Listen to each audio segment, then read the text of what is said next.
Assalamualaikum warahmatullahi wabarakatuh. Bismillahirrahmanirrahim. Alhamdulillahirabbil alamin. Wa bihi nasta'inu ala umurid dunya waddin. Allahumma shalli wa sallim wa barik ala habibina wa syafi'ina sayyidina wa maulana Muhammadin wa ala alihi wa ashabihi wa man tabi'ahum bi ihsanin ila yaumiddin. Bismillah. Kita lanjutkan ngaji kita. Katanya malam ini sudah nyampe sesi ke 200. Ya sudah lumayan banyak. Kalau dikali 2 jam berarti ngaji ini sudah 400 jam. Ya luar biasa, 400 jam itu kalau dianggap hari dibagi 24 sekitar 16. Berarti 16 hari ngomong filsafat terus. Kalau mbok puter rekamannya itu bisa setengah bulan baru habis sesi pertama sampai sesi terakhir. Itu kalau ngomong kuantitas. Kalau ngomong kualitas mungkin ceritanya beda lagi. Karena sudah berseri-seri, mungkin ada yang dari semula tidak kenal jadi kenal, dari semula tidak suka jadi suka. Tapi percayalah yang tidak suka juga pasti masih sangat banyak. Orang yang benci filsafat juga masih sangat banyak. Kebanyakan kadang-kadang bukan karena mereka ngerti filsafat, cuma karena namanya filsafat. Nama filsafat itu kan agak angker, agak ngeri-ngeri gimana gitu. Cuma ya kalau orang takut hanya gara-gara nama, itu sama dengan kamu ngelarang orang jangan makan oseng-oseng mercon nanti meledak.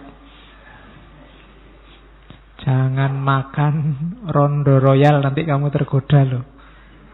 Jangan. Itu kan kalau takut hanya gara-gara nama. Maka orang setuju atau tidak setuju itu boleh, tapi sebaiknya karena sudah ngerti. Hari ini banyak orang yang tidak setuju atau setuju padahal belum ngerti. Itu kemarin yang jadi sumber lahirnya post-truth. Oke, bulan ini kita ganti sesi. Sesi bulan ini adalah tentang manusia alternatif. Saya tidak tahu itu istilahnya baku apa enggak, manusia alternatif itu. Cuma memang tokoh-tokoh yang kita angkat di bulan ini adalah tokoh-tokoh yang tidak hanyut oleh logika umum. Tokoh-tokoh yang gaya mikir dan gaya hidupnya beda sama orang biasa kayak kita. Makanya harus siap-siap untuk bulan ini banyak hal yang mungkin ngagetin. Ada orang mikir dan hidup semacam itu. Dan rumusnya tetap sama seperti bolak-balik saya bilang. Gagasan-gagasan filsafat dari siapapun itu ya kamu dengarkan, kamu pahami, kamu cerna. Pasti tidak semuanya baik, atau seandainya semuanya baik, tidak semuanya relevan. Yang tidak cocok sama hidupnya juga banyak. Maka harus kritis. Kita sudah banyak ngomong sesi kritis. Nanti kita ketemu Diogenes, kemudian minggu depan kita ketemu Nasruddin, kemudian minggu depannya ketemu Blavatsky, dan terakhir ketemu Sosrokartono. Ini orang-orang yang alternatif semua. Mikirnya tidak sama kayak yang lain. Oke, bismillah, kita mulai. Tokoh pertama kita ini harusnya dulu masuk sesi filsafat Yunani kuno bagian sinisisme. Cuma sinisisme saya lupa dulu. Akhirnya nggak sampai, apa karena saya berhalangan, apa saya sakit, saya lupa. Akhirnya saya bawa ke sini. Sebenarnya manusia-manusia alternatif itu banyak. Bulan ini 4 yang saya angkat, kapan-kapan kita angkat lagi. Diogenes ini aslinya dari Sinop. Sinop itu Turki. Ya, meskipun dia cucu muridnya Sokrates. Jadi Sinop itu Turki bagian selatan. Daerah pelabuhan dekat Laut Hitam. Nanti dalam sejarah ada terkenal sekali Battle of Sinop. Perang Sinop. Oke, cuma Diogenes ini ya Sinop kuno, karena Diogenes ini sekitar 430-an sebelum Masehi. Jadi 4 abad sebelum Masehi. Kalau Sokrates kan sekitar 6 abad sebelum Masehi. Jadi sudah sangat tua. Peradaban, saya tidak tahu itu bareng sama Nabi siapa. Dan tidak usah ditanya Diogenes ini muslim apa enggak. Ya, nanti kamu tanya. Ya, karena Islam belum datang ya, kategori muslim kafir belum masuk. Atau kalau mau anggap kafir ya jangan dilanjutkan ngaji Diogenes. Jangan-jangan nanti kamu sesat. Diogenes kalau bagi yang suka, yang mengkaji, itu hidupnya hidup asketis. Banyak yang melevelkan dia, ya gaya-gayanya kayak Yesus, kayak Buddha. Orang yang menghindar dari dunia rame. Bedanya dengan tokoh-tokoh alim dari agama-agama tadi, Diogenes ini uraan. Jadi sakarpe dewe. Cuma cerdas. Uraannya bukan uraan yang liar, yang tidak terkontrol. Tapi uraan yang terstruktur. Apa ya uraan terstruktur itu? Jadi uraan yang semua kata-kata, semua perilakunya itu tidak ngawur. Orang bisa menggali makna dari situ. Dan dia tidak banyak punya gagasan-gagasan original. Kalau ingin tanya gagasannya apa, sejarah hidupnya. Makanya banyak pelajaran dari Diogenes itu lewat anekdot-anekdot. Cerita tentang Diogenes itu ditulis oleh seorang sejarawan ahli biografi yang namanya Diogenes juga. Kalau ini namanya Diogenes, biasanya disebut Diogenes de Sinop. Yang nulis sejarahnya namanya Diogenes Laertius. Kalau Diogenes Laertius ini sejarawan yang nulis biografi para filosof kuno. Nah, yang dikenal itu Diogenes yang ini, Diogenes Sinop. Diogenes Sinop ini tokoh biasanya masuk kategori Yunani kuno, era-era zaman berkuasanya Iskandar Zulkarnain, Alexander the Great. Itu Diogenes. Dia ini dari Sinop pindah ke Athena karena diusir. Bapaknya kalau hari ini mungkin ketahuan bikin uang palsu. Kriminal ya. Terus dia sama keluarganya diusir. Setelah itu dia berguru ke muridnya Sokrates namanya Aristippus. Cuma nanti dia mengkritik gurunya. Katanya Diogenes, alah guruku ini pikiran-pikirannya luar biasa bagus, tapi cuma ngomong, nggak dipraktekkan. Nah, kamu boleh ngeritik saya gitu juga. Karena saya ngomongnya kan paling banyak, seminggu sekali 2 jam. Itu omongnya apik-apik, cuma nggak dipraktekkan. Tidak ada gunanya. Dan Diogenes langsung praktek. Bagi dia ya kebajikan itu terutama tidak untuk diceramahkan, tapi untuk dijalankan. Maka dia praktek hidup, kalau bahasa agama-agama namanya asketis. Menjauh dari dunia, nanti kita pelajari dikit-dikit. Gaya hidupnya yang banyak menginspirasi aliran-aliran selanjutnya, yang sangat jelas terpengaruh oleh aliran sinismenya Diogenes itu aliran stoikisme. Kita sudah pernah ngaji itu. Sebenarnya harusnya sinisisme ini dulu, baru stoicisme. Yang baru ikut ngaji filsafat ini mesti istilah-istilahnya asing semua di telinga. Tidak apa-apa, yang penting pernah dengar itu sudah pahala. Ya, oke. Jadi dia hidup di era itu. Kalau hari ini mungkin kamu menyebut kasarnya dia hidup gelandangan, menggelandang. Cuma dia sangat dihormati oleh masyarakat Athena.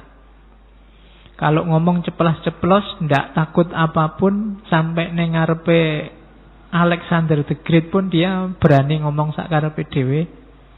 Berani ngomong sesuka hatinya. Cuma dihormati oleh orang Athena. Tidak ada yang berani ganggu. Jadi mungkin hari ini kamu menyebutnya, kalau zaman sekarang mungkin kayak wali gitu ya. Wali-wali jadab yang tidak kelihatan. Orang menghargai dia tapi hidupnya sesuka hati. Nanti Diogenes dan kawan-kawan ini melahirkan aliran dalam filsafat namanya sinisisme, yang sampai hari ini mungkin menjadi sejenis cara berpikir. Meskipun istilah sinis itu definisinya jauh antara dulu dan sekarang. Kalau sinis itu kan mungkin satu konotasi, satu pemahaman hari ini sama nyinyir. Jadi ngomong yang menyakiti orang lain. Bedanya sama dulu, kalau dulu sinisnya itu kritis, masuk akal, rasional, melahirkan gagasan-gagasan besar. Kalau hari ini sinisnya itu tinggal menyakitinya saja. Nanti di belakang kita lihat bedanya apa sinis dulu sama sinis sekarang. Cuma jangan salah, sinis itu dari bahasa Latin cynicus, yang itu terjemahan serapan dari bahasa Yunani kinikos, yang artinya anjing. Basa Jawane asu.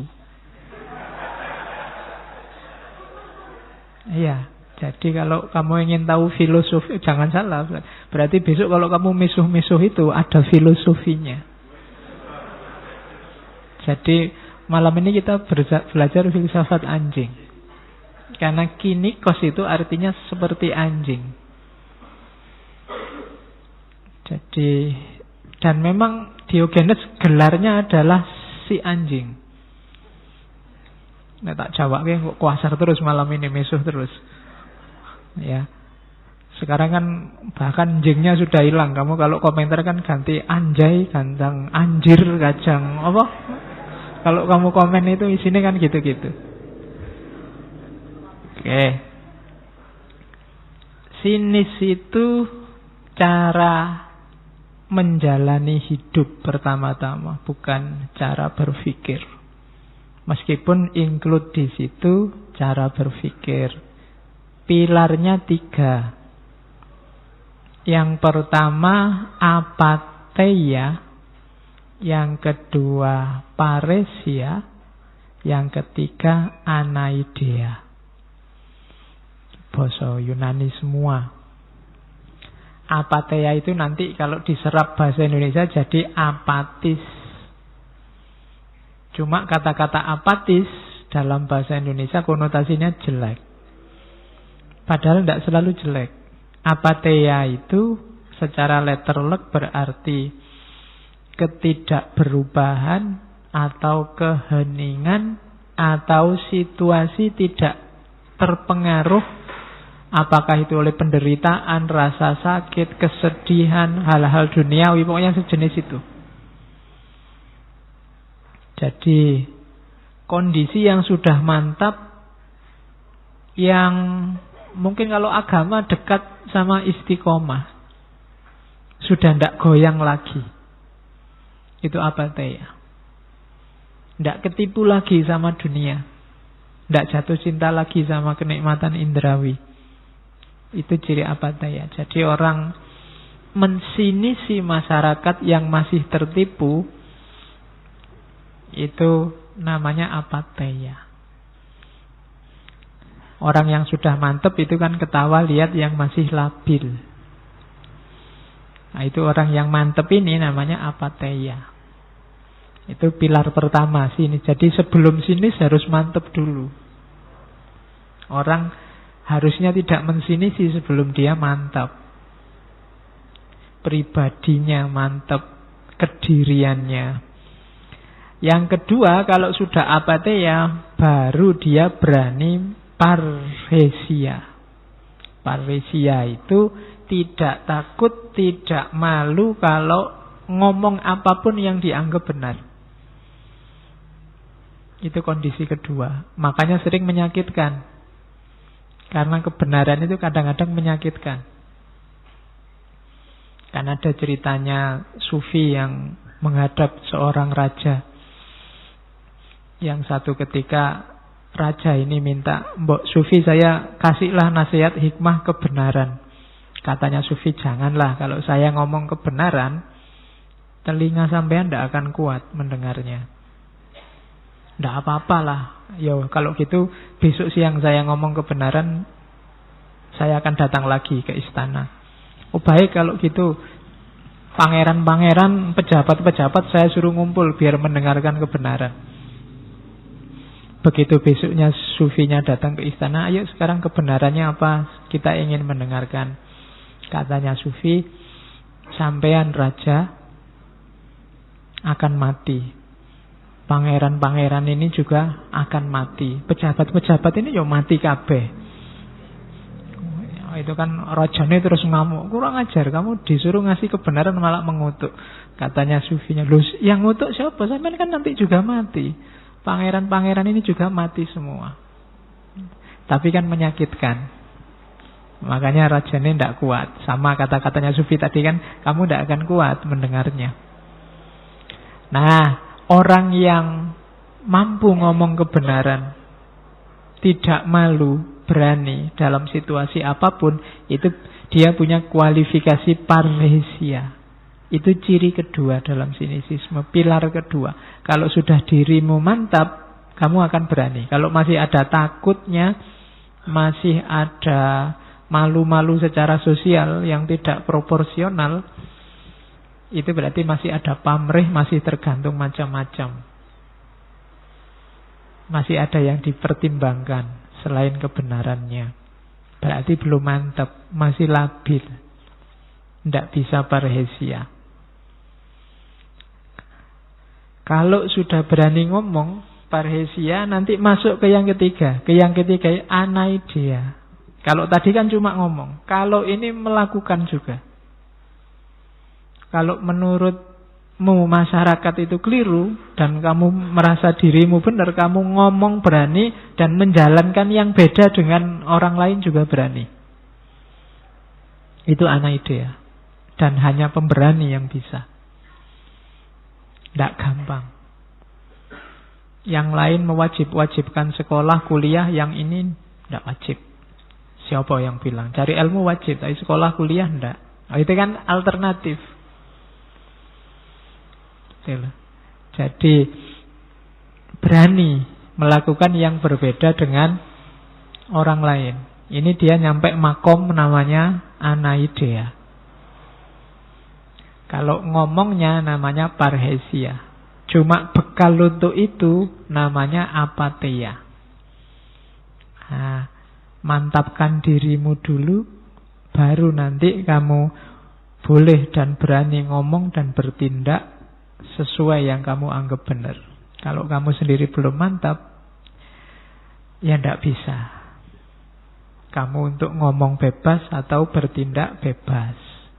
Itulah sinikisme. Makanya orang sinis itu bebas. Dia mandiri, baik mandiri untuk bertindak, mandiri untuk berkata-kata, dan hidupnya sendiri mandiri. Ciri utamanya mandiri. Makanya itu ada 3 kebebasan. Kebebasan hidup, kebebasan bertindak, kebebasan bicara. Itulah orang sinis. Jauh dengan hari ini ketika kamu ngomong sinis. Apalagi nyinyir. Itu istilah paling bikin gatel di telinga. Jadi dalam sinisisme ada 3 kebebasan. Yang pertama, kebebasan diri atau kemandirian.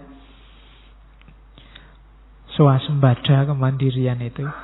Jadi kemandirian itu maksudnya kamu tidak butuh apapun di luar dirimu. Kamu sudah cukup dengan dirimu hari ini sekarang.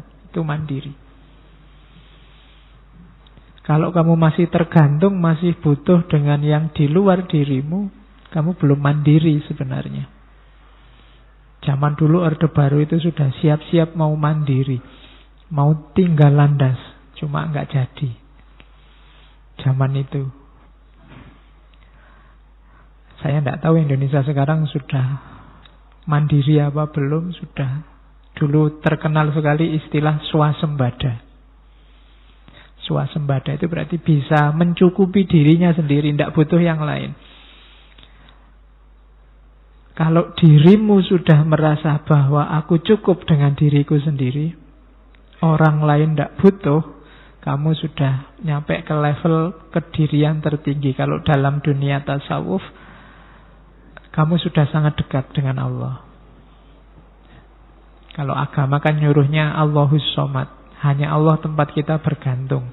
Itu berarti apa? Kamu tidak boleh butuh apapun selain Allah. Kalau masih ada yang nyantol dalam hidupmu yang bukan Allah, itu alamat kamu belum mandiri. Makanya dulu waktu kita ngaji kebebasan Ibnu Arabi, hurriyah, kebebasan itu makom yang tinggi. Jadi hiduplah yang bebas.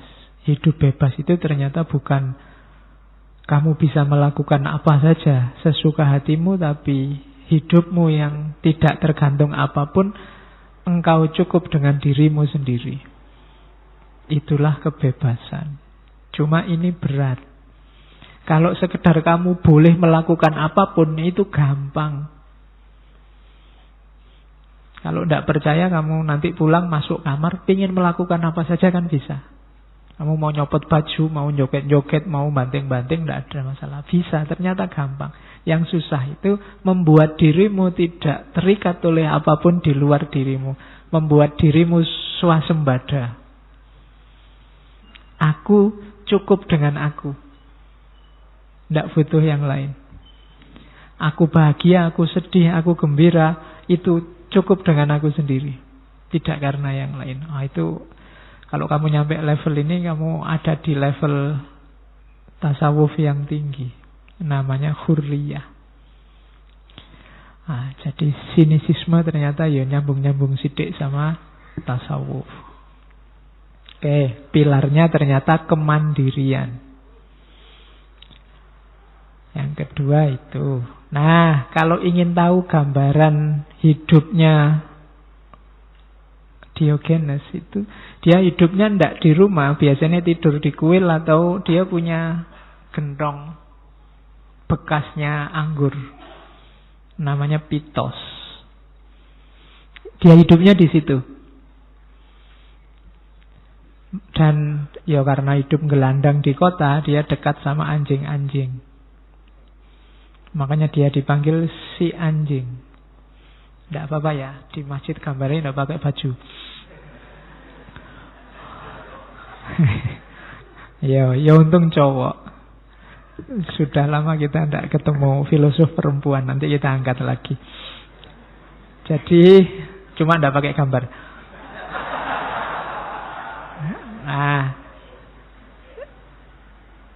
Siapa Diogenes ini, makannya dia minta-minta. Atau kalau nggak ada yang ngasih ya sudah. Cuma setiap kali dikasih orang lain, dia tanya, apa cuma saya yang dikasih makan hari ini? Kalau bisa jangan cuma saya, atau jangan saya yang terakhir. Itu katanya Diogenes. Dan rumus hidupnya itu, we have complicated every simple gift of God.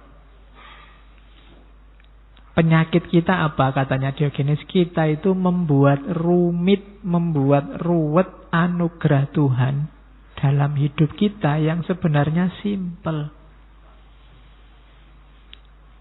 Makan itu simple, ada makanan kamu lapar terus makan. Tapi begitu ketemu manusia, ada teknologi makan, ada teori makan, ada produksi makan, ada jadi ruwet luar biasa. Ada saling memakan, ada menghisap, ada macam-macam. Ya kan? Ada teknologi gelas, ada tutup, ada kaca dipakai untuk piring, terus piringnya pecah sehingga kena kaki berdarah. Karena berdarah butuh obat merah perlu hidup ini jadi ruwet, padahal urusannya ya cuma makan. Saya agak susah kalau makan diundang orang-orang besar.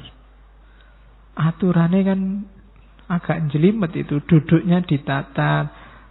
Tak pikir itu sapu tangan untuk usap, kalau habis itu ternyata ditaruh di bangku. Ada yang ditaruh di sini. Saya berapa kali diajak makan orang-orang penting, sumpek dewe aku. Ya. Menunya nggak bisa ngambil sebanyak mungkin. Kita biasanya makan kan nasi itu, makannya sidik terus dia. Nggak enak, mau makan aja tinggal simpel aja, jadi serumit itu. Itu makan, belum lagi tidur. Tidur aja oleh manusia kan sekarang ada baju tidur khusus. Padahal kamu kemana-mana nggak pernah ganti baju. Ada baju khusus untuk tidur. Ada dipan. Itu pun tidak cukup selimut. Masih ada bed cover. Masih ada spray. Masih ada rumitnya teknologi tidur itu. Bantal aja ada bantal jenis A, B, C, D. Hidup jadi kompleks. Jadi rumit. We have complicated every simple gift of God. Coba kamu cermati ya. Hal-hal simple dalam hidup yang jadi ruwet. Maka Diogenes tidak suka yang gitu-gitu. Ada cerita Diogenes itu barangnya cuma satu, yaitu cangkir untuk minum. Satu ketika dia lihat anak gelandangan minumnya pakai tangan. Loh, pakai tangan ternyata bisa gitu, ngapain aku punya cangkir? Terus cangkirnya dibuang.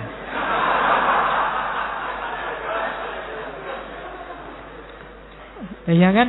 Loh, mungkin pertimbangannya Diogenes, aku punya cangkir terus sebagian hidupku ada porsi untuk nyimpen cangkir, naruh cangkir pada tempatnya, nyuci cangkir biar selalu bersih, ngentak-ngentak waktu.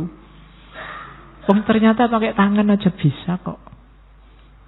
Nah itu rumus dari Diogenes. Mbok ojo ruwet-ruwet. Hidup ini, we have complicated every simple gift of God. Semua bidang hidup sekarang ada kode etiknya masing-masing. Jalan aja diatur sekarang. Apalagi jalan yang sopan, jalan yang tidak sopan, ada rumusnya. Rambut juga diatur. Apalagi yang nggak diatur, semua diatur. Pakaian juga diatur dan macam-macam. Katanya Diogenes itu mempersulit diri sendiri. Ternyata peradaban manusia itu rumusnya adalah membuat rumit hal-hal yang simpel. Padahal dia hidup gelandang, tidur sak-sake, macam-macam itu yo sehat, seger gitu kan, gagah. Hidupnya dikelilingi anjing-anjing. Nah itu Diogenes. Maka ada beberapa rumusan dari Diogenes. Gimana caranya hidup yang baik? Hidup yang baik itu hidup yang alamiah. Ternyata peradaban manusia hari ini adalah peradaban yang menjauhkan manusia dari hal-hal yang alami.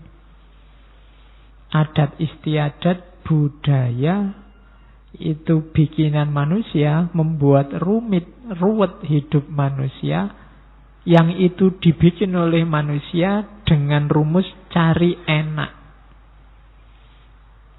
Orang bikin baju, orang bikin dipan untuk tidur, orang bikin cangkir. Itu kan kriteria bikinnya pertama itu kan nyari enak, nyari nyaman. Ternyata hasilnya malah bikin ruwet. Sudah ndak alami, malah bikin ruwet. Maka hidup ini katanya Diogenes pakai standar yang alamiah. Yang alamiah itu gimana? Yang minimal. Bahkan dalam tanda petik itu sebenarnya tanpa masyarakat. Tanpa masyarakat itu tanpa sibuk diatur-atur oleh adat istiadat budaya yang hanya bikin ruwet. Makanya tokoh hari ini kita sebut manusia alternatif. Nggak gampang hidup kayak gini. Kamu mungkin masih belum bisa. Jangankan ninggal tidur enak, ninggal dipan, ninggal kasur. Kamu ninggal HP aja yang nggak terlalu penting kan nggak kuat sekarang. Nggak bisa. Jadi kita semakin tidak alami. Apakah itu secara sosial, secara politik, secara budaya. Dulu secara sosial kita akrab sama orang lain, face to face, ketemu, tidak butuh apa-apa. Sekarang mau menyapa saja mahal, butuh HP, harus bayar pakai kuota. Padahal kos-kosannya sebelah kamar aja deket. Tapi kan dadak kamu WA, butuh internet, butuh kuota, bayar. Barang simple jadi ruwet. Kita tidak alamiah lagi. Dan kehilangan kemampuan-kemampuan naluriah yang alami. Sekarang kita kalau ingin tahu suhunya kira-kira berapa, butuh termometer. Dulu simbah-simbah kita itu pintar membaca alam itu. Oh ini sudah waktunya mau kemarau, oh ini sudah waktunya musim hujan, oh ini sudah kalau hawanya kayak gini ini sudah bisa ngerti. Oh kalau ada burung anu lewat itu bisa membaca secara luar biasa lingkungan sekeliling. Tapi kita tidak bisa sekarang. Kenapa? Kita jadi manja. Kita banyak tergantung oleh peradaban-peradaban, produk-produk budaya yang tujuannya semula mengenakkan kita, tapi hasil akhirnya membuat kita ruwet, tidak alami. Nah itu tantangan dari Diogenes. Berani nggak meninggalkan itu semua? Ayo hidup yang alami. Ada yang tanya ke Diogenes, kira-kira hidup alam itu contohnya apa? Secara insting nomor 1 binatang. Binatang itu alami. Tidak ada binatang kok post-truth itu tidak ada. Binatang itu lapar ya lapar, suka ya suka, mau ya mau, ndak ya ndak. Yang kedua manusia primitif, itu masih lurus, masih lugu. Kemudian peradaban-peradaban dalam tanda petik mungkin barbar. Itu masih alami. Kalau hari ini mungkin masyarakat-masyarakat pedalaman yang belum tersentuh banyak oleh adat, oleh kebudayaan. Jadi back to nature, kembali jadi manusia yang alamiah, manusia yang jadi manusia. Karena banyak manusia yang sekarang tidak jadi manusia. Ada cerita satu ketika Diogenes ini membawa lampu siang-siang ke pasar sambil teriak-teriak, aku mencari manusia. Jadi itu sindiran luar biasa. Bagi Diogenes kita ini sudah bukan manusia hari ini. Mungkin mesin, mungkin apa lagi, robot, mungkin. Jadi kita tidak manusiawi lagi. Apa yang membuat kita tidak manusiawi? Ambisi sebenarnya. Jadi Diogenes ini dikenal sangat berambisi untuk tidak berambisi. Ayo, susah ya belajar filsafat itu. Mari kita berambisi untuk tidak punya ambisi apa-apa. Yang bikin kita tidak manusiawi itu sebagian besar adalah ambisi kita. Ingin jadi ini, ingin jadi itu, ingin dilihat sebagai ini, ingin dicitrakan sebagai itu, ingin mencapai ini, ingin mencapai itu. Akhirnya kadang-kadang yang jadi korban sisi manusiawi kita. Kalau kita kehilangan sisi manusiawi, ya kita tidak manusia lagi. Makanya Diogenes mencari-cari, mana ya yang manusia itu? I am looking for a human. Aku tidak lihat manusia di mana-mana. Ini mirip kayak dulu waktu kita ngaji Ki Ageng Suryo Mentara. Jadi pingin golek uang, tidak ketemu uang. Jadi ketemunya yang semua ambisius. Kalau pakai istilahnya Ghazali yang bahimiyah sama sabuiyah. Jadi manusia yang wajahnya semua jadi binatang. Ada yang kayak harimau, ada yang kayak kambing, ada yang kayak sapi. Kita membinatang semua. Karena apa? Karena ambisi. Kita kehilangan sisi-sisi kemanusiaan. I am looking for a human. Aku nyari manusia sekarang. Yang hadir sebanyak ini di masjid mungkin saya tidak tahu berapa yang sudah jadi manusia. Yang alami, natural, tidak terkontaminasi apa-apa. Itu susahnya luar biasa. Karena begitu kamu sekolah, masuk SD misalnya, kamu diajari macam-macam yang kadang-kadang menjauhkanmu dari kualifikasi sebagai manusia yang alami. Maka itu Diogenes muter-muter di kota. I am looking for a human. Aku mencari manusia. Yang kedua, kalau sudah ketemu yang alami-alami, rumus kedua untuk hidup versinya Diogenes adalah dengan pengendalian diri. Jadi mengendalikan diri dari kesenangan duniawi. Apa sih kesenangan duniawi itu? Yang hanya menuruti nafsu, kemewahan, di situ termasuk jabatan, kekayaan, reputasi. Jabatan, kekayaan, reputasi itu mungkin kelihatan baik, tapi katanya Diogenes, semua itu adalah ornamen dari perbuatan jahat. Perbuatan jahat apapun pasti ada hubungannya dengan, kalau tidak jabatan, ya kekayaan, kalau enggak ya reputasi. Kamu boleh sebut kejahatan apapun. Jadi kesenangan duniawi, jabatan, kekayaan, reputasi. Di Jogja kemarin misalnya ada Klitih itu anak SMP ABG yang tidak jelas tiba-tiba baca orang terus lari. Setelah diinterogasi ternyata ya iseng aja untuk kepentingan gengnya biar dia levelnya naik di gengnya. Itu kan reputasi. Cah cilik sudah ngerti reputasi. Jabatan apalagi. Hari ini orang se-Indonesia maki-maki orang yang beda pandangan dengan dirinya, ya, ternyata ya bersenggolan dengan makhluk yang namanya jabatan. Termasuk kekayaan. Kemarin ribut urusan kardus dan kawan-kawan itu kan urusan kekayaan. Kejahatan apapun ternyata ornamennya yang menghiasinya jabatan, kekayaan, reputasi. Maka yang ingin hidup alami dan lurus dan benar, jauhi saja itu. Hidupmu akan lebih nyaman.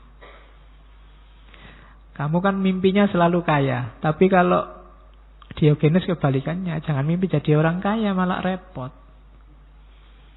Ya kan? Semakin banyak yang kamu miliki, tanggung jawab dan kewajiban yang harus kamu lakukan jadi tambah banyak. Malah repot. Tadi Diogenes punya cangkir satu aja malah bikin repot. Apalagi kamu yang punya rumah banyak, punya mobil banyak, punya kendaraan, punya baju sak lemari, alangkah repotnya. Saya tidak tahu, kalian aja yang belum kerja, coba dicek di lemarimu ada berapa pasang baju. Kamu tiap hari belanja baju, bajunya gonta-ganti terus, meskipun yang dipakai cuma itu-itu. Padahal baju itu mungkin harusnya kamu punya 3 aja kan cukup. Yang 1 dipakai, kemudian yang 1 dicuci, yang 1 ditaruh di lemari. Nanti setelah yang dipakai dicuci, yang dicuci ditaruh di lemari, yang ditaruh di lemari sekarang dipakai. Yang diputar gitu aja selesai. Cukup punya baju 3. Nanti ya kalau yang 1 sudah jelek, robek-robek, beli aja 1. Cukup. Jadi kan sebenarnya kamu cuma butuh 3, tapi kan punyanya sak lemari. Demi apa? Jabatan, kekayaan, reputasi. Nanti kalau teman-teman bilang, kamu kok bajunya nggak pernah ganti, malu dong Pak saya. Kan bisa begitu. Ya biar kamu nggak malu, baju 3 itu cari warna dan modelnya yang sama.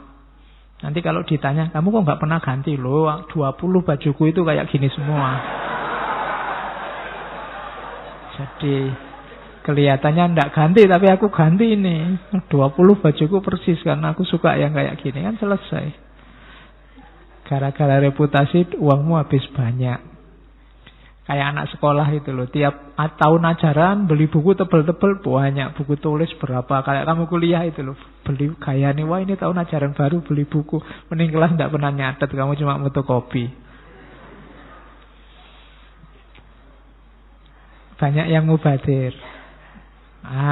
Kalau versi Diogenes, nanti kamu kembali ke kamarmu, pulang ke rumah, coba dicek satu-satu, definisikan barangmu satu-satu, apa gunanya, apa pentingnya. Kalau ndak ada itu, kamu masih bisa hidup nyaman ndak? Kamu pilih aja. Keset, seandainya ndak ada keset ini, kira-kira aku hidup enak ndak? Apa pentingnya keset? Anduk. Apalagi di rumahmu ada apa saja, kompor. Apa pentingnya kompor di sini? Aku tiap hari ya beli. Misalnya, berapa persen aku butuh kompor ini? Coba tunjuk satu-satu. Yang tidak penting dijual. Buat apa di situ? Cuma nyempeki. Ada kalimat luar biasa dari Diogenes bahwa sebagaimana rumah besar banyak barangnya pasti banyak tikusnya. Tubuh manusia juga begitu. Kalau banyak kamu isinya banyak, kemungkinan juga banyak penyakitnya. Sumber penyakit itu makanan. Itu kata-katanya Diogenes. Kalau kamu di rumahmu kalau nggak ada barang apa-apa, percayalah nggak akan ada tikus. Kenapa ada tikus? Karena banyak barangnya. Yang itu kamu kejar-kejar mesti senang tikusnya, bisa ndelik di mana. Tapi kalau kosong aja ndak ada apa-apa, tikusnya mesti ndak mau tinggal di kamarmu. Jadi kalau ada yang mengeluh, Pak rumah saya kok banyak tikus, barangmu kamu jual semua aja. Tikusnya nanti nggak masuk mesti. Oke, nah itu rumus yang sama kalau kamu, Pak saya kok sakit-sakitan. Coba ditengok, cara makanmu gimana. Karena sebagaimana rumah yang banyak barangnya, banyak tikusnya, tubuh juga begitu. Kalau banyak diisi ya kemungkinan penyakitnya nyisip. Nah, rumus yang kedua berarti mengendalikan diri. Latihan lapar, latihan sakit. Karena ini berguna untuk moral manusia. Orang yang tidak pernah lapar, tidak pernah sakit, kecenderungannya akan sombong, merasa penting, merasa besar. Dan penyakit paling akut dalam dunia moral itu sombong. Makanya Allah tidak akan memasukkan surga orang yang ada kesombongan sekecil apapun dalam dirinya. Maka jangan mengeluh kalau kamu ada kesulitan apapun, ada kesumpekan apapun, sekali dua kali sakit. Sangat manusiawi, menunjukkan bahwa kamu itu lemah. Kesadaran ini penting dibandingkan kamu yang tidak pernah sakit sama sekali. Mungkin ada yang kamu, saya itu Pak sakit itu sudah tidak, saya bisa ngatur diri saya sendiri. Kapan sakit, kapan tidak. Kalau saya tidak mau sakit, ya tidak sakit. Itu malah mewatiri kalau mentalmu begitu. Manusia ya waktunya capek ya capek, waktunya sakit ya sakit. Kadang-kadang sakit, kadang-kadang sehat. Dalam rangka apa? Dalam rangka moral. Biar kamu sadar kelemahanmu. Oke, itu namanya pengendalian diri. Dan kebahagiaan yang sejati, katanya Diogenes, dalam mengendalikan diri ini. Makanya tadi kita berambisi untuk tidak punya ambisi. Lakukan apa saja tapi tidak harus matok-matok target. Biar kamu tidak kecewa. Kenapa kamu ngaji? Ya ngaji aja, Pak. Paham tidak? Tidak tahu. Dapat apa kamu ngaji? Tidak tahu juga. Dan kok masih ngaji terus? Ya tidak apa-apa. Saya tidak target apa-apa kok. Tapi kalau sejak semula kamu target, pokoknya saya ngaji, kira-kira dapat 5 sesi, itu saya harus menghasilkan 2 tulisan atau 4 tulisan. Kalau kamu target gitu, hasilnya mesti kecewa nanti. Saya sudah ngaji puluhan kali, Pak, mau nulis nggak bisa, tidak sempat kecewa. Kenapa kamu tadi matok ambisi di depan? Saya mau kuliah, Pak, S2, Pak. 1,5 tahun saya target lulus. Ya enggak apa-apa, ambisimu. Tapi ketika kamu matok ambisi, jajarannya ambisi itu kegagalan dan kekecewaan. Meskipun satunya kesuksesan. Jadi ada kemungkinan kamu nanti akan kecewa. Biar tidak nyampe ke terminal yang namanya kecewa, enggak usah ambisi. Pokoknya kuliah ya kuliah yang benar, yang serius, gitu aja. Pengen nulis, ya nulis saja. Karena kalau direncana-rencana, dirancang-rancang, biasanya tidak jalan. Terus kamu kecewa. Nah, jadi ini rumus bagus dari Diogenes. Oke. Nah, untuk bentuk konkret pengendalian dirinya apa? Semangat hidup yang asketis. Namanya, kalau bahasa Jawa namanya tirakat. Kalau agama namanya puasa. Puasa tidak cuma puasa makanan. Puasa itu tidak mengambil, tidak melakukan apa yang kamu sukai, padahal kamu mampu untuk mengambil, untuk melakukannya demi tujuan jangka panjang. Itu puasa, itu tirakat. Kalau ada orang kok melekan tahajud misalnya malam hari sekian puluh, sekian ratus rakaat, itu bukan berarti dia tidak bisa tidur. Bisa tidur, tapi dia milih tahajud. Itu namanya tirakat. Kalau Ramadan itu kan kamu tirakat, kamu puasa. Bukan berarti kamu tidak punya uang untuk beli makan. Punya, tapi kamu milih puasa, milih tidak makan. Itu namanya tirakat. Tirakat ini tujuannya apa? Melatih jiwa. Yang utama apa? Biar kita tidak tergantung oleh yang di luar diri. Kita kan punya rumus, misalnya makan itu ya sehari 3 kali. Apapun yang terjadi pokoknya sehari 3 kali. Oh, itu kan kita akhirnya jadi tergantung. Kadang-kadang masih kenyang juga tetap makan. Loh, kamu tadi baru nyemil banyak. Enggak, Pak, sekarang sudah waktunya makan. Jadi makannya sekarang karena waktu. Ada aturan yang menggantungmu. Atau kadang-kadang mungkin belum waktunya makan, tapi kamu sudah lapar, tapi ini belum waktunya kok. Padahal ya kamu bisa makan, tapi kamu tunggu sampai jam 1. Ini kan terus ada teori, ada konsep, ada aturan yang menggantung hidupmu. Nah, biar kamu tidak terikat di situ, ayo puasa, ayo tirakat, latihan tidak terikat. Biasanya tidur, bangun. Biasanya makan siang-siang, tidak makan sekarang. Biasanya ngobrol sama teman, latihan zikir, latihan wiritan. Itu namanya tirakat. Alah, Pak, kan sunnah, Pak. Iya, sunnah. Makanya namanya tirakat. Tidak sembarangan orang bisa. Jadi hidup semacam ini namanya hidup asketis. Tujuannya apa?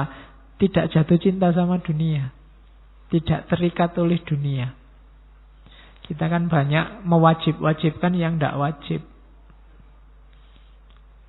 Saya itu cakepnya kayak rambutnya panjang segini loh Pak. Jadi tiap hari kamu ngitungi rambutmu biar panjangnya pas segitu. Itu kan yang tidak harusnya kamu atur, jadi kamu atur. Kamu repot sendiri, sumpek sendiri. Saya itu Pak, cakepnya kalau pakai jaket model kayak gini nih. Akhirnya kemana-mana kamu pakai jaket. Sumuknya kayak apa, kamu pakai jaket ben kelihatan cakep. Nah, itu namanya terikat. Kalau ndak ini ndak Pak. Kalau nggak aliran itu saya ndak. Kalau nggak itu ndak. Sumber dari semua problem, banyak problem hari ini itu keterikatan-keterikatan kita. Dalam hidup kita sering kadang-kadang mengikatkan diri dalam hal yang seharusnya kita nggak terikat di situ. Hanya nuruti emosi, ambisi. Yo, tiba-tiba saja kok aku masuk grupnya pro Jokowi apa anti Jokowi ya? Hubungannya apa aku sama Jokowi? Tapi kok tiba-tiba aku ada di situ, kamu sendiri mengikatkan dirimu di situ. Jadi latihan hidup asketis itu latihan membebaskan diri. Kalau zaman dulu itu orang terus ke hutan, bertapa.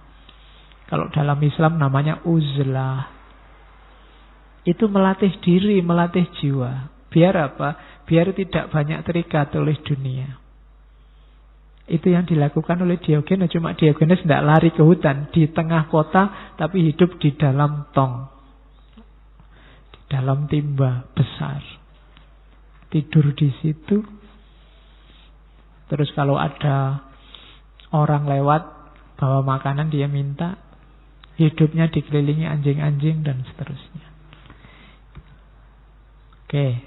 Katanya Diogenes, he has the most, who is most content with the least. Orang yang punya paling banyak, orang paling kaya adalah orang yang nyaman dengan kepemilikan yang paling sedikit. Kamu tidak punya apa-apa kok merasa nyaman, berarti kamu paling kaya. Dibandingkan yang punya segalanya masih merasa kurang. Gampang-gampangannya ngono. Jadi, kalau kamu ingin jadi orang kaya, ndak usah merancang besok ingin ngelamar kerja di mana.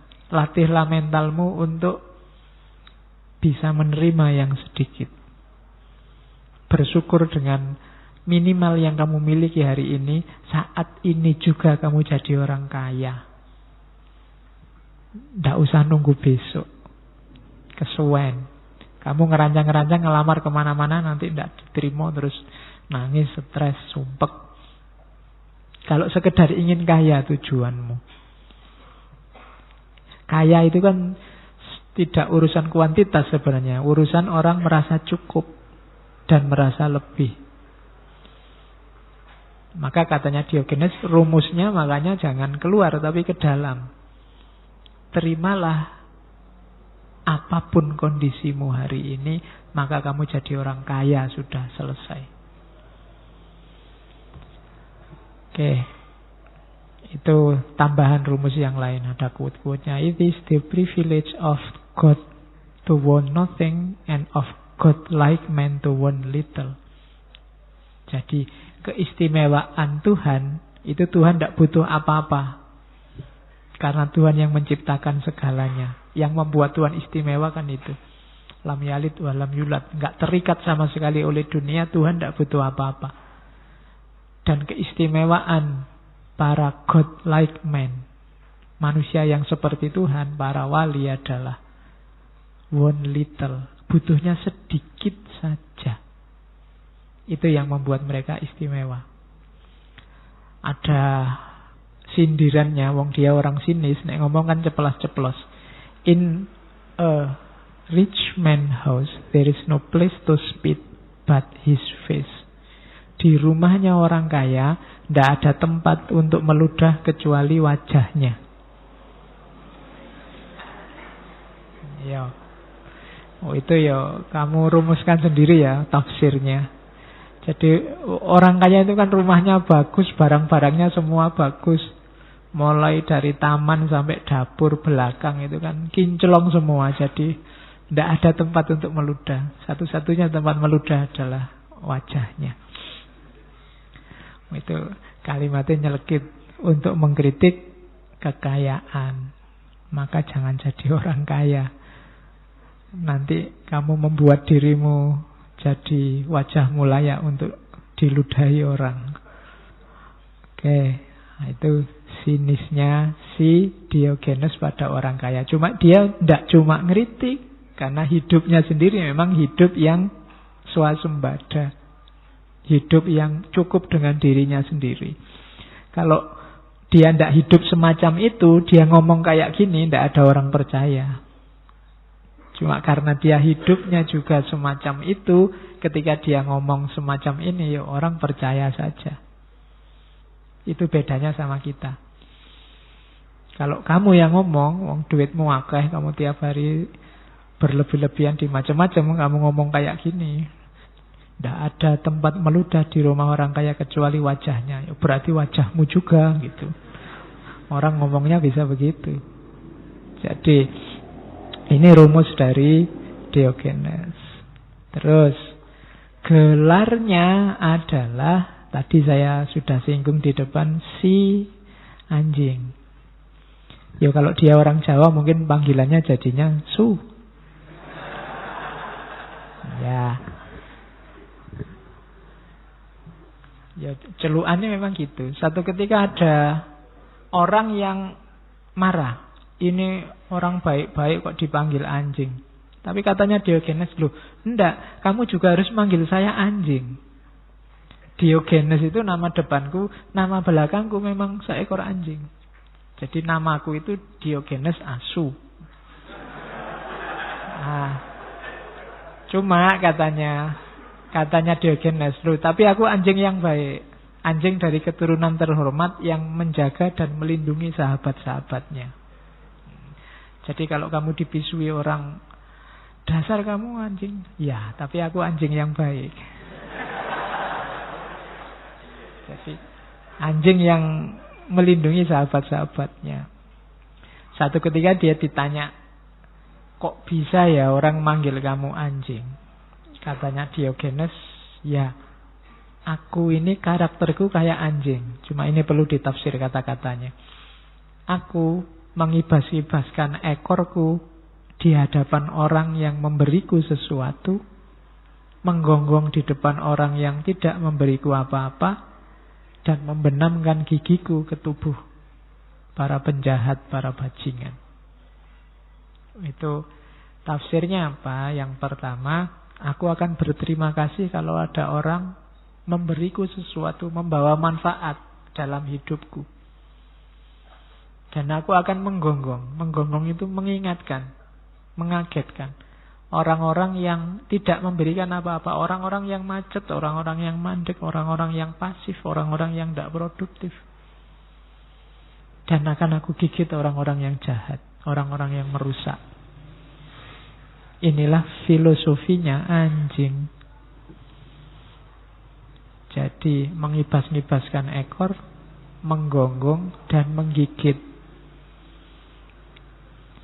Maka jangan marah kalau ada yang misuh-misuh. Kamu sebagai anjing, filosofinya tinggi. Jadi bersyukur kalau mendapat anugerah, dapat sesuatu. Watawasau bil haq, menggonggong. Kalau ada orang tidak beri apa-apa, tidak beri manfaat. Dan yang terakhir, kalau ada orang jahat ya digigit. Jadi menyenangkan bisa, mengagetkan bisa, menyakiti juga bisa. Jadi kita perlu kualifikasi seekor anjing dalam hidup ini. Versinya Diogenes.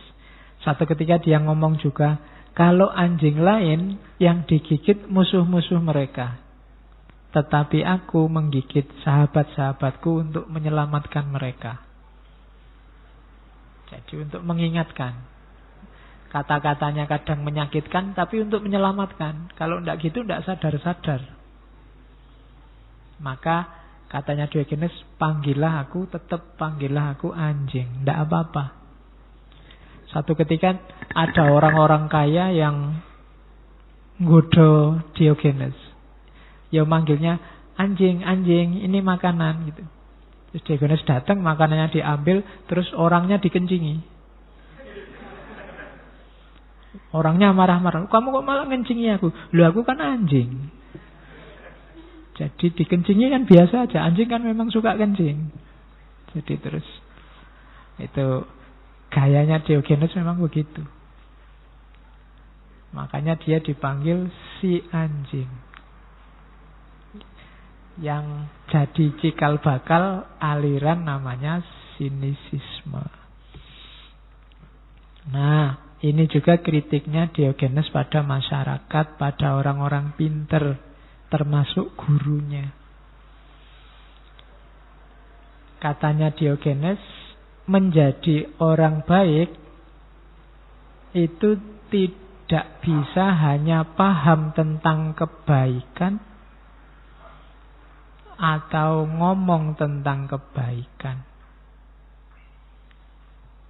Orang baik itu adalah orang yang mempraktekkan kebaikan yang dipahami dan diomongkannya. Tokoh-tokoh yang dilihat oleh Diogenes itu hampir semua cuma menang ngomong. Khususnya yang dikritik ini orang-orang sofis. Orang sofis ini dulu kita sudah bahas tentang sofisme. Orang-orang pinter cuma bayaran. Para filosof, orang-orang yang ngerti filsafat, hanya saja filsafatnya dipakai untuk mencari keuntungan untuk dirinya sendiri. Jadi maju tak gentar membela yang bayar. Itu kaum sofis. Siapa yang ngundang berani bayar berapa, ingin kebenaran versi apa, akan dikasih. Nah itu sofis. Yang itu dikritik hebat, baik oleh Sokrates apalagi oleh Diogenes. Wong gurunya saja yang tidak mempraktekkan yang diomongkan dikritik oleh Diogenes. Aristippus. Katanya Diogenes, loh, orang baik itu bukan orang yang menceramahkan kebaikan, tapi orang yang menjalani kebaikan. Meskipun masyarakat hari ini sering tertipu. Melihat orang ngomong, orang ceramah tentang kebaikan, terus dianggap orang ini mesti orang baik. Belum.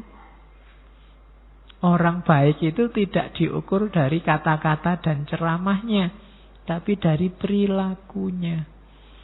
Ini yang sering dilupakan orang, katanya Diogenes. Maka, katanya Diogenes, setahu saya manusia itu terlalu banyak omong, terlalu banyak mengumbar kata-kata tanpa mempraktekkannya. Kita menampilkan diri sebagai para penjaga moral yang hanya bisa mengajarkan hal-hal yang baik dan buruk tanpa mempraktekkannya dalam hidup. Jadi prioritaskan perilaku moral di atas teori moral. Jangan cuma ceramah, jangan cuma menasehati, tapi juga jalankanlah. Biar tidak kayak kritiknya kakaknya Ghazali pada Ghazali. Ghazali, kamu itu kayak batu asah. Kamu menajamkan orang lain, tapi kamu sendiri nggak tajam. Kenapa kamu nggak menjalankan yang kamu omongkan?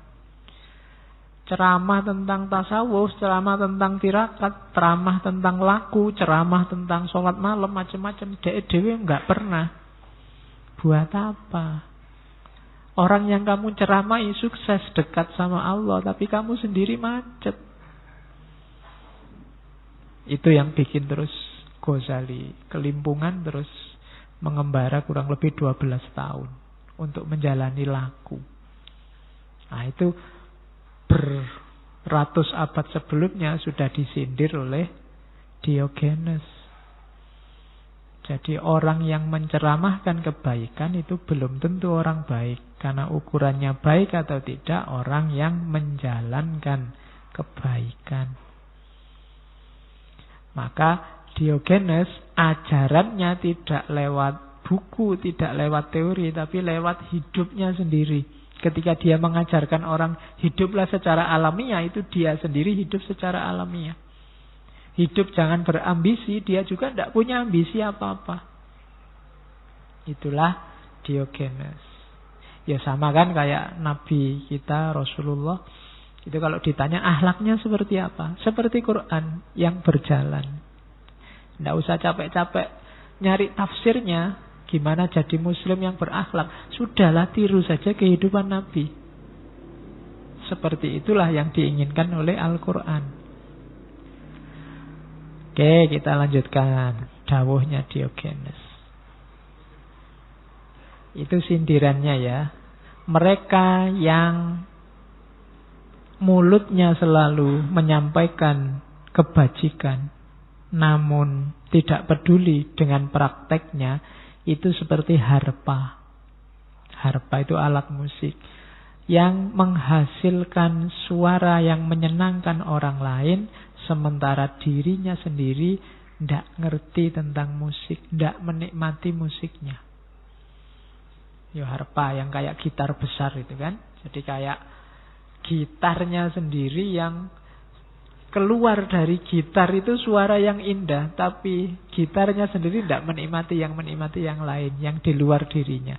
Maka siapapun penceramah, siapapun tukang ngomong, tukang dakwah yang baik-baik harusnya mempraktekkan. Kalau tidak, dia kayak alat musik.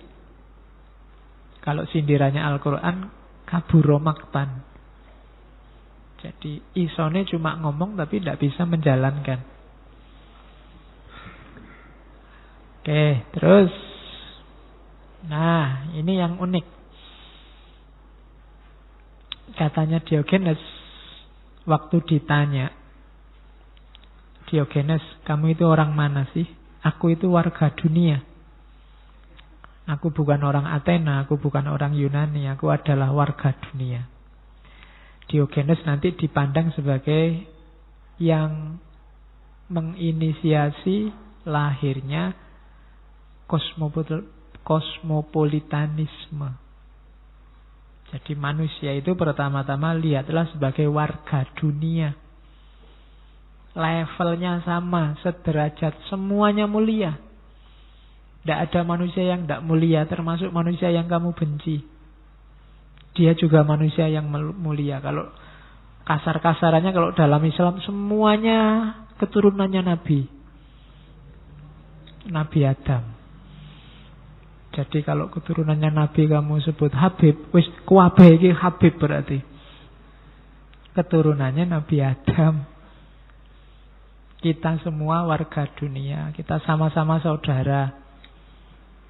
Kan kayak tulisannya Gandhi itu kan, semua manusia bersaudara. Makanya kalau lagi gegeran, lagi debat, lagi maki-makian sama saudaramu yang lain, ingat-ingatlah dia itu saudaramu. Paling tidak dia saudaramu sama-sama Indonesia, buktinya ya pakai bahasa Indonesia. Kalau pakai bahasa Inggris kan nggak jadi debat. Ya, kalau kamu ingin debatnya cepat selesai, kamu postinglah pakai bahasa Inggris, mesti mandek wis. Jadi kita ini warga dunia. Itu yang teorinya disebut kosmopolitanisme. Ini ada kalimat bagus. Nanti yang penggemar mistik boleh direnungi kalimat ini. Segala sesuatu itu kan miliknya dewa zaman itu. Kalau sekarang mungkin miliknya Allah, miliknya Tuhan. Dewa itu sahabatnya orang bijak. Para wali itu kan sahabatnya Allah.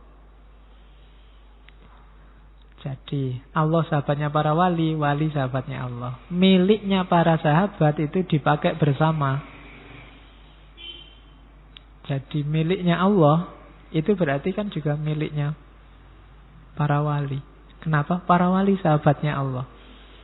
Karena Allah memiliki segala sesuatu, berarti para wali itu sebenarnya punya hak atas segala sesuatu. Orang-orang yang dekat sama Allah itu sebenarnya punya segalanya kalau dia mau. Kenapa? Dia sahabatnya Allah. Rumusnya itu. Maka jangan macem-macem sama orang yang dekat sama Allah. Dia menguasai segalanya. Kenapa? Karena dia sahabatnya Allah.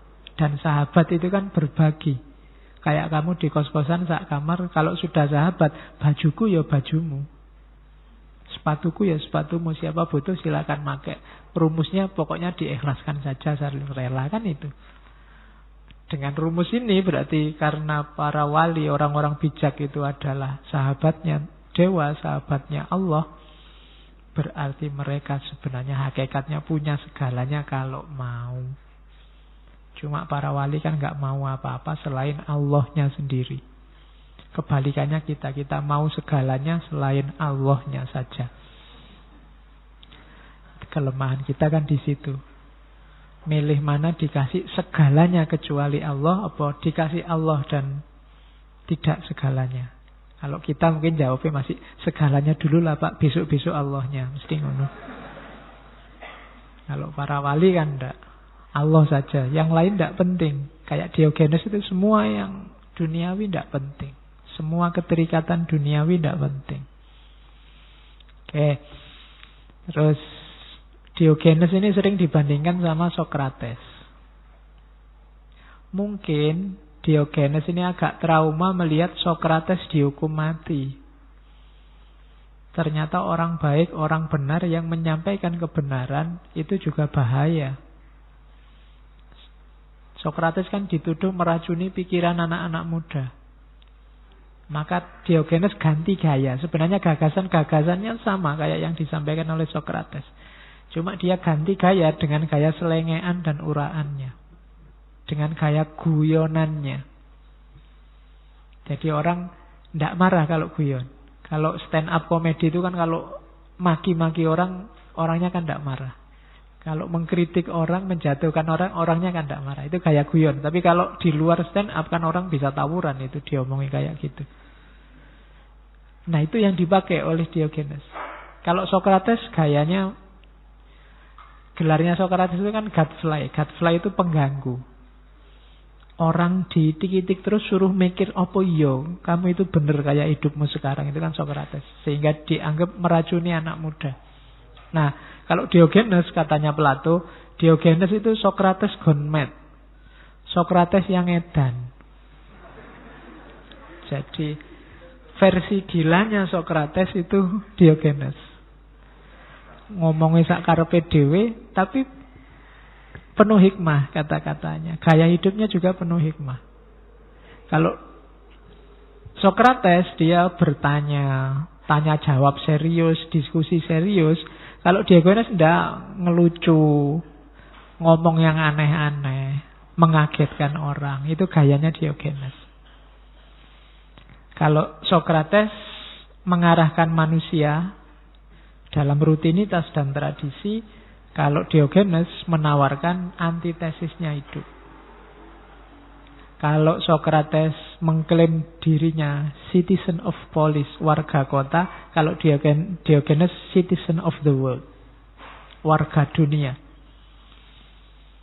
Diogenes ini waktu diusir dari Sinop, keluarganya diusir. Orang-orang bilang, Diogenes, kamu dikutuk untuk jadi orang terusir. Jawabannya Diogenes, ya, tapi kalian saya kutuk untuk jadi orang yang punya rumah. Ya. Versinya Diogenes punya rumah tetap itu sumpek. Banyak tanggung jawab yang harus dilakukan. Jadi katanya Diogenes, justru aku yang mengutukmu. Sekarang aku bebas keluar dari rumah. Kamu sekarang yang masih dikutuk punya rumah. Dan aku tidak butuh rumah. Kenapa? Karena aku citizen of the world. Aku warga dunia. Fasilitas banyak di luar gampang, katanya Diogenes. Mau nyari apa aja bisa. Karena kuncinya bukan di luar diri, tapi di dalam diri. Nah itu gaya hidup Diogenes. Kalau kamu berani, silahkan diikuti. Kalau berani. Oke. Ada cerita yang terkenal sekali, saya ambil lukisannya itu. Jadi Diogenes ini bukan tidak ada kesempatan. Dia sering ditemui oleh Alexander the Great. Satu ketika Alexander ini datang ke tongnya itu. Diogenes, kamu minta apa? kekayaan, kekuasaan, jabatan, wis milio tak kasih saat ini juga. Jawabannya Diogenes apa? Stand a little less between me and the sun. Minggiro sithik, aku butuh sinar matahari.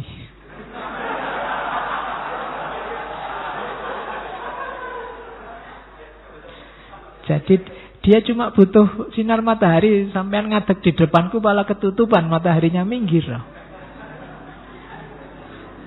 Bayangkan Alexander the Great digituin loh. Penguasa sepertiga dunia, menawari apapun yang dia minta. Permintaannya cuma satu, minggir.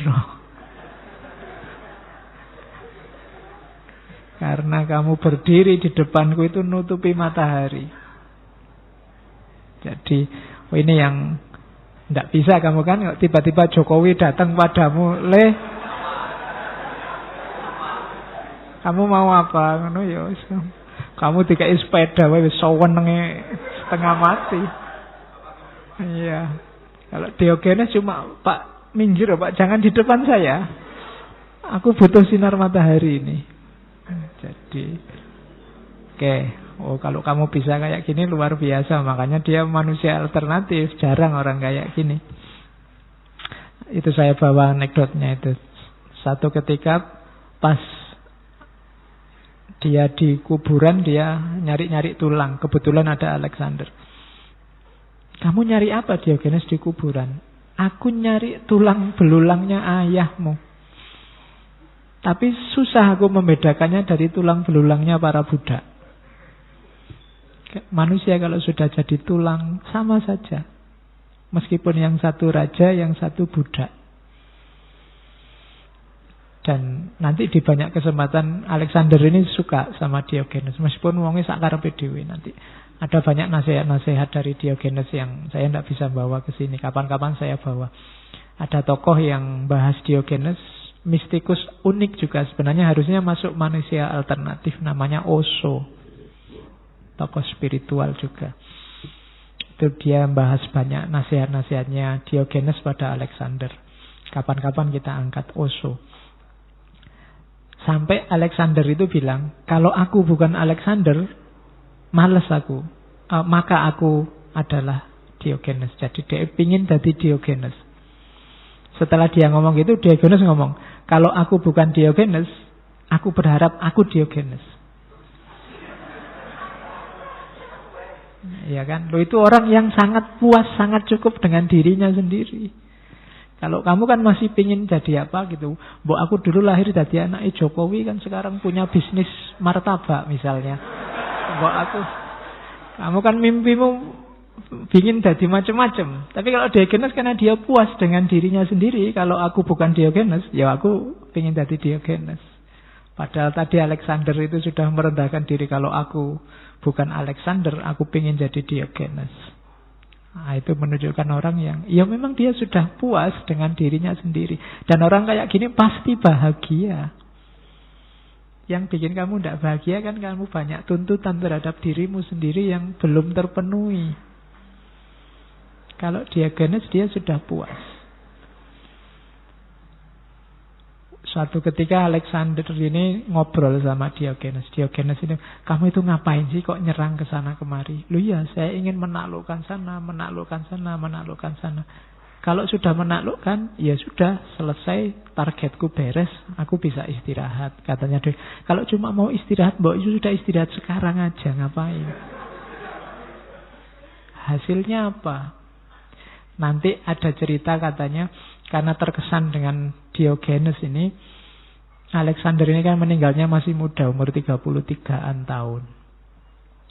Jadi dia pesan nanti kalau meninggal, tolong tanganku dikeluarkan sebelah dari peti matinya. Tujuannya apa? Biar orang ngerti, orang sebesar aku ini yang menguasai sepertiga dunia, waktu mati ya tidak bawa apa-apa. Nah, itu kesan rumus yang mungkin diperoleh dari Diogenes bahwa kita ini sebenarnya tidak punya apa-apa, tidak bawa apa-apa, lahir nggak bawa apa-apa, mati tidak bawa apa-apa. Jadi maka puaslah jadi dirimu sendiri, jangan terlalu banyak nuntut, terlalu banyak kehendak, nanti kamu kecewa. Oke, kalau sama Plato banyak. Diogenes ini lucu. Di buku Filosof Juga Manusia saya sebut beberapa itu. Plato ini satu ketika pernah mendefinisikan manusia adalah binatang tanpa bulu yang kakinya 2. Diogenes saat dengar itu terus pergi ke belakang nyari ayam terus dicabuti bulunya. Ya. Jadi katanya Diogenes, nah inilah manusianya Plato. Oke. Ini sebenarnya sindiran luar biasa pada situasi hari ini yang namanya teori dan ilmu pengetahuan. Teori itu ya seperti itu. Melihat manusia, dirumuskan versinya. Tapi kalau dicermati lagi, tidak selalu teori itu nyambung dengan realitas. Jadi anekdot itu maunya ke situ. Saya bilang tadi belajar Diogenes itu ya belajar dari kisah hidupnya yang isinya anekdot-anekdot. Dan jangan dikira orang seperti Diogenes itu tidak punya kebanggaan. Tidak punya yang, ya kebanggaan versi dia sendiri. Makanya suatu ketika dia diundang makan sama Plato, ke rumahnya lihat bantal bagus-bagus itu, diinjak-injak sama Diogenes. Wah, inilah kebanggaannya Plato, tak injak-injak sekarang. Katanya Plato sambil senyum, ya, dengan kebanggaan, kesombongan versi Diogenes. Jadi dia punya kebanggaannya sendiri sebagai manusia. Meskipun manusia yang tidak punya apa-apa. Kalau Plato membanggakan bantal-bantalnya yang indah, Diogenes membanggakan kebebasannya untuk menginjak-injak bantal. Nah, makanya katanya Plato, ya dengan kesombongan gaya Diogenes. Oke, ada lagi dialognya Diogenes dengan sesama filosof namanya Aristippos. Aristippos ini penjilatnya raja. Satu ketika Aristippos ini lihat Diogenes makan ubi yang tidak enak. Jadi sayur-sayuran yang tidak enak. Katanya Aristippos, kalau kamu mau belajar mengabdi pada raja, kamu tidak perlu makan sampah seperti itu. Dijawab oleh Diogenes sebaliknya, harusnya kamu belajar makan sampah seperti ini biar kamu tidak harus menjilat raja. Jadi dibalik oleh Diogenes. Kenapa? Jauh lebih mulia makan ubi daripada menjilat raja. Jadi daripada kamu latihan menjilat, mending latihan makan ubi. Daripada kamu latihan menjilat, mending latihan hidup susah. Nah, itu rumus dari Diogenes. Tidak sembarangan orang bisa kayak gini. Itulah. Itu kalau mahasiswa analog dengan daripada kamu nyontek, mending tidak lulus. Kenapa? Karena nilainya jauh.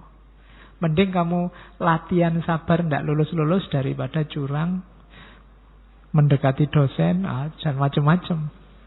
Jadi sudahlah, latihan saja hidup susah daripada mengkhianati prinsip-prinsip yang kamu anggap baik dan benar. Nah, itu nasihatnya Diogenes pada Aristippos. Satu ketika ditanya Diogenes, kamu itu kok ngemis terus, tujuannya apa sih? Katanya sudah cukup dengan dirinya sendiri, kok masih minta-minta? Loh enggak, aku minta-minta itu untuk ngajari orang. Ngajarin apa? Ngajarin orang biar murah hati. Ya. Ya. Jadi murah hati gimana? Katanya enggak, untuk ngajari orang, untuk menunjukkan gimana caranya membelanjakan uang yang baik. Jadi kalau kamu dilatih sedekah, dilatih memberi, itu kan ya ngajari. Yang butuh bukan yang kamu beri, tapi kamu yang memberi. Kalau kamu sedekah, kalau kamu membantu orang, coba kamu renungi yang benar. Itu jangan-jangan yang butuh bukan orang yang kamu bantu. Tapi kamu yang bantu. Untuk kepentingan apa? Jiwamu. Pertumbuhan moralmu. Diogenes nggak ada yang ngasih, nggak masalah. Dia sudah terlatih hidup sengsara. Tapi orang yang ngasih dapat pelajaran. Pelajaran murah hati. Ini koyone lucu. Memang gayanya Diogenes lucu. Tapi maknanya dalam. Kamu tidak bantu Lombok itu tidak masalah. Yang bantu sudah banyak. Mungkin orang sana jauh lebih kuat daripada perkiraanmu. Tapi yang butuh itu dirimu dan jiwamu. Kelembutan hatimu. Kamu butuh itu. Wong yo paling nyumbang kamu berapa. Tapi yang dibutuhkan keikhlasanmu. Tidak gampang orang bisa ikhlas membantu. Nah itu maka dari anekdot ini ada pelajaran luar biasa. Jangan-jangan kalau kita membantu orang, menolong orang, itu yang butuh bukan yang ditolong, tapi kamu yang menolong. Manfaatnya lebih besar justru engkau yang dapat. Makanya Al-Quran mengibaratkannya, kalau kamu sedekah berapa? 100, kamu bisa dapat 700. Karena manfaat yang kamu keluarkan itu jauh lebih besar daripada nanti hasilnya yang kamu peroleh. Nah itu nasihat versi Diogenes. Guyonannya punya makna dalam. Ini juga perlu diingatkan oleh Diogenes. Satu ketika Diogenes ini ceramah. Isinya bagus-bagus. Tapi tidak ada yang dengerin. Akhirnya dia nyopot baju, nyanyi-nyanyi, sweet-sweet. Orang datang semua. Sambil bersiul-siul orang datang semua. Begitu orang datang, Diogenes berhenti terus ngomong, kalian ini orang-orang idiot.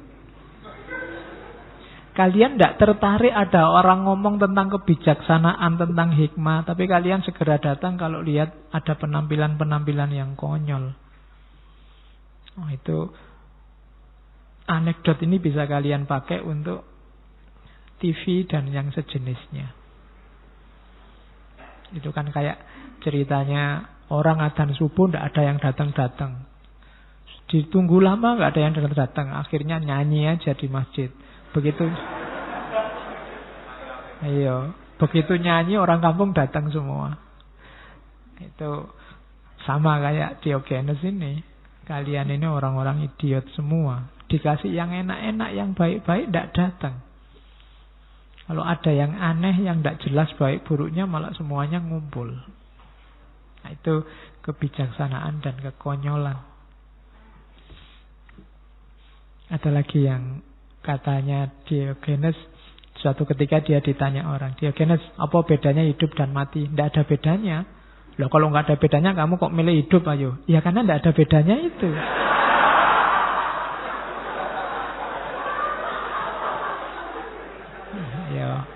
Oke, logikanya pinter ya kamu. Tidak ada bedanya. Aku milih mana saja kan nggak masalah. Kok orang jadi marah? Iya. Anekdot ini saya ambil hari ini. Kita semua kan bilang mau milih calon siapa saja boleh-boleh saja, sah-sah saja. Lah kok kamu marah ada temanmu pilihannya beda sama kamu? Katanya tidak ada bedanya. Kamu kan bilang, calon A punya hak, calon B juga punya hak, sah-sah saja. Dan orang boleh milih sesuai yang dia suka yang mana. Lah kok kamu marah, ada temanmu milih yang beda sama kamu? Situasi hari ini kan itu. Dan itu bagi saya pas dengan anekdotnya Diogenes ini. Apa bedanya hidup dan mati? Ya sama, tidak ada bedanya katanya Diogenes. Lah kok kamu lebih milih mati? Lah iya, karena tidak ada bedanya. Tidak masalah, aku milih hidup ya boleh, milih mati ya boleh. Kok kamu protes? Nah itu anekdot lagi. Sama kayak cerita sebelum meninggal. Orang-orang tanya pada Diogenes, Diogenes, kalau kamu meninggal nanti mau dikubur di mana? Tidak usah capek-capek dikubur, buang saja mayat saya keluar benteng kota biar dimakan hewan-hewan. Loh, apa kamu nanti nggak takut dimakan binatang buas. Loh ndak, nanti di tanganku dikasih tongkat, biar kalau ada binatang buas tak usir. Loh apa ya bisa, wong kamu sudah mati, ndak ngerti apa-apa. Nah ya kalau saya sudah mati ngapain saya takut?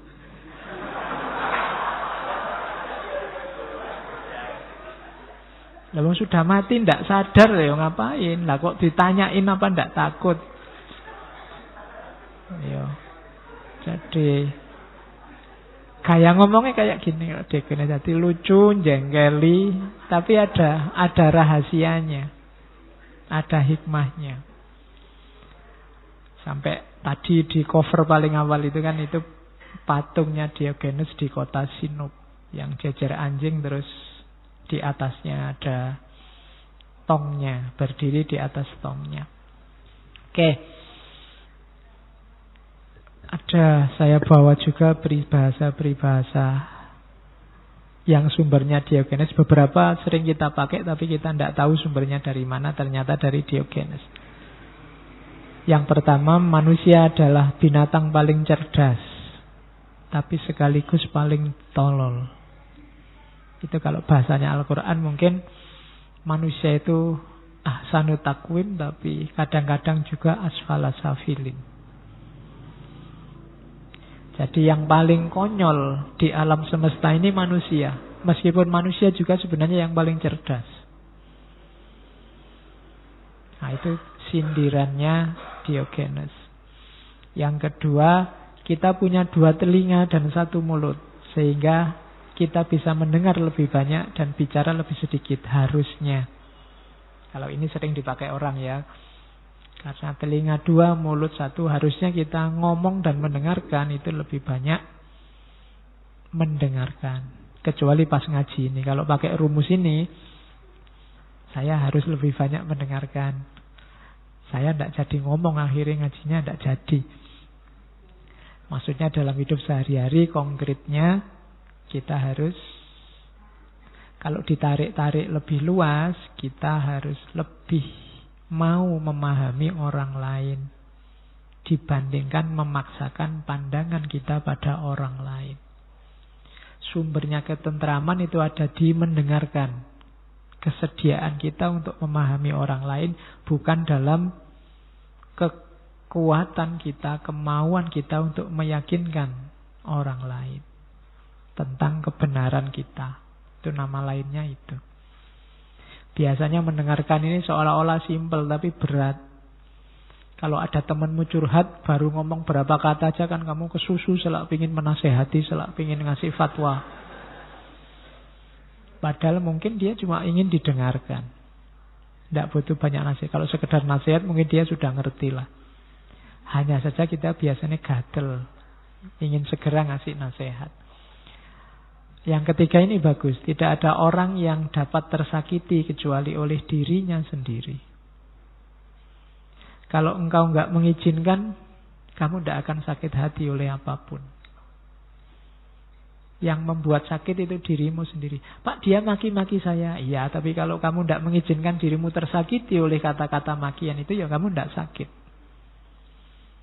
Saya diputus ya Pak, tidak ada alasan apa-apa, tiba-tiba aku ditinggal misalnya. Kan patah hati. Iya, tapi kalau kamu tidak mengizinkan dirimu patah hati, ya kamu tidak patah. Wong ditinggal itu kan ya alternatifnya banyak. Kamu merasa patah, nangis karena kamu merasa bahwa dia satu-satunya, dia mendalam, masa depanmu gimana, bisa begitu. Tapi kalau kamu membacanya, alhamdulillah dia pergi, aku bisa cari lagi, dan seterusnya, kan enggak jadi nangis. Tinggal caramu membaca. Ada orang tadi di lampu merah, lampu masih merah, baru hijau sudah ngebel, tin. Itu kan bikin kamu marah. Kenapa kamu marah? Karena kamu membaca dia sedang nyusu-nyusu dirimu. Coba kamu membacanya jangan nyusu-nyusu. Wah, dia sayang sekali padaku, baru hijau aja diingetin aku. Loh, kalau kamu membacanya gitu kan kamu nggak jadi marah. Jadi yang bisa membuatmu terluka hanya dirimu sendiri, bukan orang lain. Maka kalau nggak mau terluka, ya jangan izinkan dirimu terluka. Simple. Kalau pakai rumusnya Diogenes, sesimpel itu. Jangan bikin ruwet. Atau ya Pak, kan manusiawi Pak, sekali-sekali terluka. Iya sih manusiawi. Ya kasih durasi waktu aja. Wahai diriku, ku izinkan kamu mangkel, marah, kecewa, cuma waktunya sehari aja ya. Besok sudah ndak apa-apa. Dan itu pasti bisa. Patah hati, nangis-nangis bolehlah, tapi 2 hari aja, setelah itu ganti. Kan bisa. Kalau kamu mau. Cuma kadang-kadang kita ini kan suka berlarut-larut. Kalau sudah suka berlarut-larut. Kalau sudah benci berlarut-larut. Senang berlarut-larut, sakit diinget-inget terus. Nah, padahal katanya Diogenes enggak. Yang bisa menyakitimu hanya dirimu sendiri, bukan orang lain. Terus, ini ada rumus unik. Biasanya kan orang kalau ingin benar, ingin lurus, belajar atau baca buku atau ikuti orang baik. Katanya Diogenes enggak. Kalau engkau ingin selalu dalam kebaikan, pilih salah satu, punya sahabat yang baik atau punya musuh yang dalam. Pokoknya musuh yang serius. Kalau kamu punya sahabat yang baik, kamu akan diingatkan, kamu akan ditunjukkan jalan yang lurus. Atau kalau nggak punya sahabat, cari musuh. Musuh yang paling keras. Nah, dari musuh ini kamu akan tahu kelemahan-kelemahanmu. Maka kamu bisa memperbaiki diri. Yang susah itu kalau sahabat tidak punya, musuh tidak punya. Ya. Jadi rumusnya unik. Kalau kamu ingin selalu dalam kebenaran, lakukan, cari musuh yang baik atau sahabat yang baik. Yang kelima ini tidak enak. Filosof dan anjing, dua-duanya sama. Melakukan yang terbaik tapi imbalannya paling sedikit. Filosof itu menyumbangkan banyak pikiran besar, gagasan-gagasan luar biasa pada dunia. Tapi imbalannya tidak terlalu besar. Sama kayak anjing. Anjing itu setianya luar biasa, sama tuannya, bantuannya banyak, ya. Balasannya juga tidak besar. Maka katanya Sokrates, filosof dan anjing melakukan yang terbaik dan mendapatkan balasan yang paling sedikit. Kalimat terakhir itu bagus. Bukannya aku gila, hanya saja isi kepalaku berbeda dengan isi kepalamu. Jadi kalau itu tadi kan dia mikir aneh-aneh. Terus wah ini dasar orang gila, Diogenes itu enggak. Aku itu enggak gila, cuma isi kepala kita berbeda. Kalau kamu punya rumus ini, kamu tidak akan mudah kecewa dengan orang yang beda pandangan, beda perspektif, mungkin beda keyakinan dengan dirimu. Dasar orang sesat, enggak. Dia enggak sesat, cuma isi kepalanya berbeda. Jadi biar kamu tidak gampang nuduh orang lain. Yo, kenapa kok dia isi kepalanya begitu? Sejarahnya yang membentuk beda dengan sejarah terbentuknya isi kepala kita. Kita jadi semacam ini itu sesuai sejarah kita. Dia jadi semacam itu sesuai sejarahnya.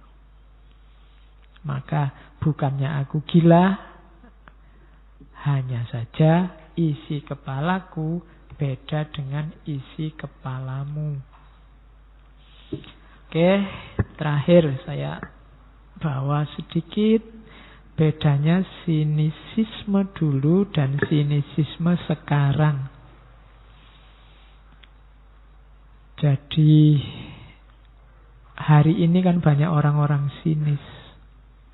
Kalau diajak ngomong menyakitkan. Cuma kualitasnya jauh antara sinis dulu dan sinis sekarang. Itu saya ambil dari tulisannya John Christian Lawson. Cynicism then and now. Kalau sinisisme dulu kayak Diogenes tadi. Hidup sederhana, asketis, mengganggu kemapanan tapi kritis. Itu dulu. Kalau sekarang kebanyakan sinisisme itu immoral, egois, dan hipokrit. Immoral itu ya tujuannya hanya menyakiti orang lain, hasilnya hanya rasa sakit, egois untuk kepentingannya sendiri, dan hipokrit kayak orang sofis tadi. Hipokrit itu bahasa agamanya munafik. Yang diomongkan apa, sebenarnya kebenaran yang dia yakini apa, dan kenyataannya apa. Itu bedanya sinisisme dulu dan sinisisme sekarang. Kalau sinisisme dulu menyenangkan karena retorikanya pakai humor. Ngomongnya santai. Meskipun penuh hikmah. Kalau retorisme sekarang hanya satir. Hanya mencela. Hanya ngomong jelek. Tidak ada isinya. Selain menjatuhkan yang dibenci. Itu sinisisme sekarang. Atau yang disebut sinis hari ini. Kalau dulu yang diomongkan sinisisme itu levelnya level perilaku. Dia ngomong yang sudah dijalani. Sama. Tidak hipokrit. Kalau sekarang level konsep. Jadi level pemikiran. Ngomongnya tinggi-tinggi, luar biasa, tapi nanti selesai ngomong ya kembali kayak biasanya. Kayak di TV-TV itu waktu debat kayak ya oh, nanti selesai debat ya salaman, ketawa-ketawa bareng. Kita yang di bawah masih mangkel, masih gegeran. Itu sinisisme sekarang, level pemikiran dan level konsep. Kalau dulu apa adanya, belak-belakan, menyenangkan dan menghibur. Kalau sekarang serius dan menyakitkan. Itu gambaran teori bedanya sinisisme dulu dan sinisisme sekarang. Kita butuh orang-orang seperti Diogenes ini untuk membangunkan kita. Karena dalam hidup kita selalu sering tenggelam oleh kerumunan, oleh logika umum, benar salahnya orang banyak. Orang-orang alternatif ini manfaatnya untuk hidup kita apa? Menunjukkan bahwa yang dianggap kebenaran oleh orang banyak itu tidak selalu kebenaran. Itu gunanya kita punya Diogenes. Saya tidak tahu di Indonesia ada atau enggak orang-orang semacam ini. Yang tidak cuma ngomongnya tapi gaya hidupnya juga sekaligus konsisten. Ketika omongan dan gaya hidupnya konsisten, dia ngomong apapun orang percaya. Makanya Diogenes ini seuraan apapun dia, orang sayang. Kalau ada yang mengganggu Diogenes, itu masyarakat kota melindunginya. Di Athena zaman itu. Nah, itu saya tidak tahu di antara sekian yang hadir ini mungkin salah satu bisa jadi Diogenes yang baru. Salah satunya nanti jadi Sokrates. Salah satunya jadi Plato, kan luar biasa. Siapa kita?